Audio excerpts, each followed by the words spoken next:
I think the thing that came across more than anything else is that this is doable.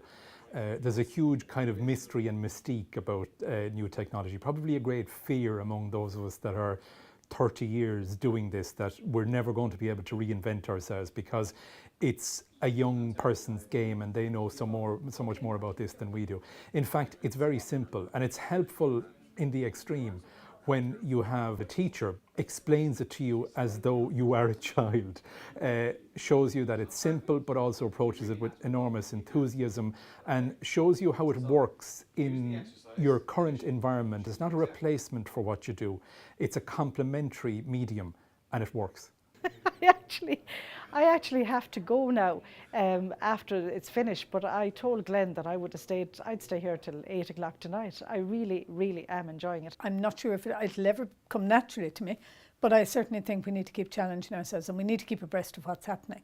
And this is one way of doing it. And I mean, it is changing. We can't deny that it's changing. I don't know what the future is. Nobody knows what the future is. I think it takes out some of the fear factor, as in you have a fear of doing, let's say, editing video, things that you haven't done before, wouldn't be part of the normal work of a print journalist, that you have to embrace them and see, well, actually that's not that difficult to do.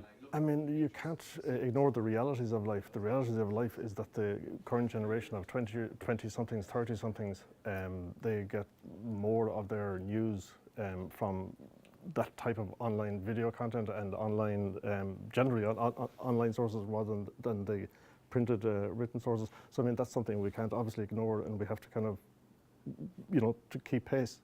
It's a complementary thing. One doesn't mean the end of the other. In fact, one probably means the continuation of the other because it breathes new life into what you do and it still comes back to the same thing. It's your ability as a journalist, albeit in a different and newer medium. It doesn't mean you throw the whole lot out.